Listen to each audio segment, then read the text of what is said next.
6 দিন জিনাকে এক পাল্লায় রাখো, আর 2টা রুটি যে আল্লাহর বান্দা খায়, বান্দার প্রতি দয়া করে দান করেছে, এই 2টা রুটিকে তোমরা এক পাল্লায় রাখো। বন্ধু, যখন 2টাকে 2 পাল্লায় রাখা হলো, 2টা রুটির পাল্লা ভারী হয়ে গেল। আল্লাহ বলছেন, বান্দা শুনে দাও, ওরে ফেরেশতার দল, ওরে জান্নাতের ফেরেশতারা শোনো, এই বান্দার ঠিকানা জান্নাতি। জোরে সরে বলুন নারায়ে তাকবীর। হবে গফলত में सोए हुए मोमिनों, ऐशो इशरत दिखाने से क्या पाएगा। आंखों खोलो उठो याद रब को करो, उम्र यूं ही गवाने से क्या फायदा। क्यों अपने रब को जवानी में भूला गे तू, और ताकत के बोते पे फूला गे तो। जब जवानी ढलेगी तो पछताएगा, ऐसे रोने रुलाने से क्या फायदा। एक बार मोहब्बत बोला जाबे नाराए तकबीर। अल्लाह पाक बोलेन, बिस्मिल्लाहिर रहमानिर रहीम। अल्लज़ी खलक़ल मौता वल हयाता लियब्लुवकुम व अय्युकुम अहसनु अमला। বান্দা শোন, আমি তোমাদের জিন্দেগি এবং মওত এবং তোমাদের পরীক্ষার জন্য পাঠালাম, কারণ হলো এই পরীক্ষাতে তোমরা কি লিখবে। আল্লাহ বলছেন ওয়াহসানু আমালা, বান্দা তোমরা নেক আমল করবে। আমল হলো 2 প্রকার, একটা হলো ভালো আমল আর একটা হলো খারাপ আমল। বান্দা তোমার যদি আমল ভালো হয়, বান্দা তোমার ঠিকানা জান্নাতে হবে, আর তোমার আমল যদি খারাপ হয়, বান্দা তোমার ঠিকানা জাহান্নামে হবে। কেমন কথা! আল্লাহ রাব্বুল আলামিন বলতেছেন, মানুষ ইবাদত করে আমল করার পর বান্দা তবু আল্লাহ তাদেরকে জাহান্নামে দিবে। যদি বলেন কেমন, আল্লাহ ক্লিয়ার বলতেছেন, আমিলাতুন নাসিবা তাসলা নারান হামিয়া। আল্লাহ পাক বলেন, বান্দা আমল করে করে করে হাঁপিয়ে যাবে। ফজর থেকে নিয়ে সন্ধ্যা পর্যন্ত বান্দা তারা আমল করবে, কিন্তু আমল করার পর ওই বান্দার আমল আল্লাহ বরবাদ করে দিবে। কারণ তার আমল বাতিল, আমল করেছে কিন্তু আমল করতে গিয়ে কোনো আলেমের শরণাপন্ন হয়নি, কোনো আলেমকে বলেনি মৌলভী সাহেব আমি মাগরিব পড়ব, কেমন তার গঠন, নামাজের তারিকা কি কোনো আলেমের সঙ্গে বসেনি। আল্লাহ বলছেন, বান্দা নিজেই তুমি আমল করতে চেয়েছিলে, তোমার আমল যখন করেছ, তোমার আমল আমি আল্লাহ বাতিল হয়ে গেছে, আমার কাছে বাতিল হয়ে গেল। তার মানে হলো তোমার আমল যদি বাতিল হয়, আল্লাহ বলছেন আমিলাতুন নাসিবা তাসলা নারান হামিয়া, ওই খারাপ আমল কারণের বান্দা তোমার ঠিকানা জাহান্নামে হবে। শুধু মণ্ডলী, মৌলভী সাহেব তাহলে আমরা কেমন আমল করব? ছোট্ট করে বলি, একটা উদাহরণ দিব। বন্ধু, আমাদের আমল যা করব এই প্রত্যেকটা আমলের পিছনে রিজন হবে, যতটুকু আমল করব প্রত্যেকটা আমলের সঙ্গে যেন আমাদের কোরআন এবং সহিহ সুন্নাহ মোতাবিকে হয়। আলেমদের কাছে জিজ্ঞাসা করব, মাওলানা সাহেব এইটা শরীয়তের ভিত্তিতে কি, কেন আমরা আলেমের সঙ্গে থাকব? আল্লাহ কোরআন দিয়ে বুঝাচ্ছেন, বান্দা শুনে নাও। ইয়া আইয়ুহাল্লাযীনা আমানু ফাকুনু মা'আস সাদিকিন। আল্লাহ পাক কোরআন দিয়ে বলছে, হে মুমিন সব তোমরা আলেমদের সঙ্গে, মানে সত্যবাদীর সঙ্গে তোমরা থাকো। কি লাভ, কি লাভ? যেই বান্দা আলেমের সঙ্গে সম্পর্ক রেখে নিজের জীবনটা চলার জন্য রাস্তা অতিক্রম করবে, ওই বান্দা কোনোদিন জাহান্নামে যাবে না। আল্লাহ বলছেন, গোলাম শুনে নাও, ভালো আমল যদি তুমি গ্রহণযোগ্য যদি আল্লাহর কাছে করতে চাও, তাহলে শুনে নাও, বান্দা তেমন তুমি ফরজ আদায় করবে, বান্দা সুন্নত ওয়াজিব আদায় করবা, পাশাপাশি বান্দা এই দুনিয়ার জমিনে এমন কিছু আমল করো যেই আমল করার কারণে আল্লাহ তোমাকে মাফ করে জান্নাতে দেয়। আল্লাহ রাব্বুল আলামিনের নবী বলতেছেন মুসনাদে আহমদ রিওয়ায়াত হাদিসটা বুখারীতে এসেছে আর আব্দুল্লাহ ইবনে মাসউদ রাদিয়াল্লাহু তাআলা আনহু قال তাক এবারটা পড়ছি না আল্লাহর নবী বলতেছেন আব্দুল্লাহ ইবনে মাসউদ রিওয়ায়াত করতেছেন বনি ইসরাইলের জামানা হয় আমরা যদি এই মুহূর্তে যদি বলি আমাদের মধ্যে কে এমন আছেন ইশারের নামাজ পড়েছে একটু হাত খাড়া করেন তো ভাই ইশারের নামাজ কে কে পড়েছে হাত খাড়া করেন মাশাআল্লাহ এবার যদি আমি দ্বিতীয় প্রশ্ন করি ইশারের নামাজ কার কার কবুল হয়েছে একবার হাত খাড়া করেন তো বন্ধু নামাজ পড়েছি বটে কিন্তু কবুল হলো কি হলো না এতে ডাউট করছি যে আমাদের জিন্দেগীর আমলে আমরা নিজেই বলতে পারি না ডাউট ফিল করি যে আমাদের এখনো কি ইবাদত কবুল হলো কি হলো না কিন্তু বনি ইসরাইলে যেমন আল্লাহ নবী সাল্লাল্লাহু আলাইহি ওয়াসাল্লাম সহিহ হাদিস থেকে বলছেন যে একজন ব্যক্তি তার 60 বছরের ইবাদত আল্লাহর কাছে কবুল ছিল যারা বলে সুবহানাল্লাহি ওয়া বিহামদিহি প্রতিনিয়ত কিন্তু ওই বান্দা কি করেছে জানেন 6 দিন জিনা করেছে কয়দিন বললাম জোরে বলেন কয়দিন 6 দিন জিনা করার কারণে ওই বান্দার 60 বছরের কবুল ইবাদত বরবাদ হয়ে গেছে এবার আপনাকে যে কথাটা বলার উদ্দেশ্য ছিল শিক্ষিত ছাড়া কেউ জান্নাতে যাবে না মনে রাখবেন শিক্ষিত ছাড়া মুত্তাকি হওয়া সম্ভব নয় একজন তাকওয়াশীল ব্যক্তি হতে গেলে তাকে পরিপূর্ণ শিক্ষিত হতে হবে ইসলামিক কথাগুলো বুঝে আসছে আপনাদের ইসলামিক বলে আপনার শিক্ষিত মানে কি আপনাকে মুলবি হতে হবে এমনটা নয় আমলের দিক থেকে শিক্ষা অর্জন করতে হবে আপনাকে তো বান্দা যেহেতু ইসলামিক কালচার ছিল নিজের ভুলটা যখন বুঝতে পারলো একবার এই গ্রাম একবার ওই পাড়া একবার এই ইবাদতগাহ ওই ইবাদতগাহ এইভাবে পাগলের মতো ছুটে বেড়াচ্ছেন নিজের গুনাহকে সামনে রেখে আল্লাহর কাছে তওবা করেন কেউ লিখেছেন 3 দিন 2 রাত ধরে না খেয়ে বান্দা ঘুরে বেড়াচ্ছেন ঘুরে বেড়ার পর এবার কোন বান্দা তার দেখে তার চেহারার দিকে তাকিয়ে দয়া করে তার প্রতি 2টা রুটি দান করেছেন 2টা রুটি না ওই বান্দা যখন 2টা রুটি দেখেছে সঙ্গে সঙ্গে খোদার তাড়না কি জিনিস ভয় কি জিনিস বুঝতে পারলেন বন্ধু সঙ্গে সঙ্গে ওই যে 2টা রুটির মধ্যে একটা রুটি ছিঁড়ে মুখে দেবে ভাগ ইতিমধ্যে সেই বান্দা করলেন কি ডান পাশে একজন আল্লাহর কোন গোলাম এসে বলছে আল্লাহ তুমি রিজিকের ওয়াদা করেছো মাবুদ তুমি রিজিক আমাকে দাও আমি কয়েকদিন ধরে না খেয়ে আছি আল্লাহ তুমি আমার রিজিকের ব্যবস্থা করো এই বান্দা চিন্তা করলো আহারে আল্লাহ তো 2টা রুটি আমাকে দিয়েছেন কাউরে দ্বারা একটা রুটি যদি আমি দিয়ে দিই তবুও তো একটা রুটি খেয়ে নিজের ক্ষুধা নিবারণ করতে পারবো বান্দা একটা রুটি যখন দিয়ে দিলে দ্বিতীয় রুটিটা খাবে ভাব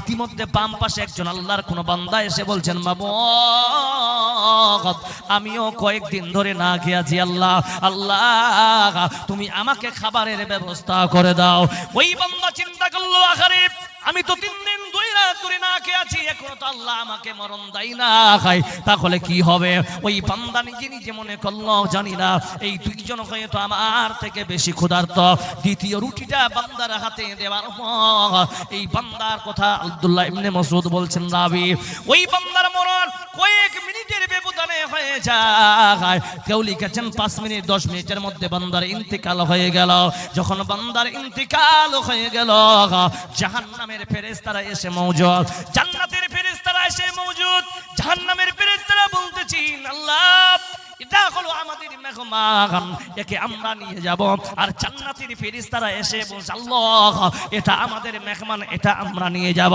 2 জনে কম্পিটিশন লেগে গেল বন্ধু আল্লাহ সব জানে কি জানে না জোরে বলেন কি ভাই জানে কি জানে না আল্লাহ বলতেছিল জাহান্নামের ফেরেশতারা 6 দিন জিনাকে তোমরা এক পাল্লাই রাখো আর 60 বছর ইবাদতকে তোমরা এক পাল্লাই রাখো বন্ধু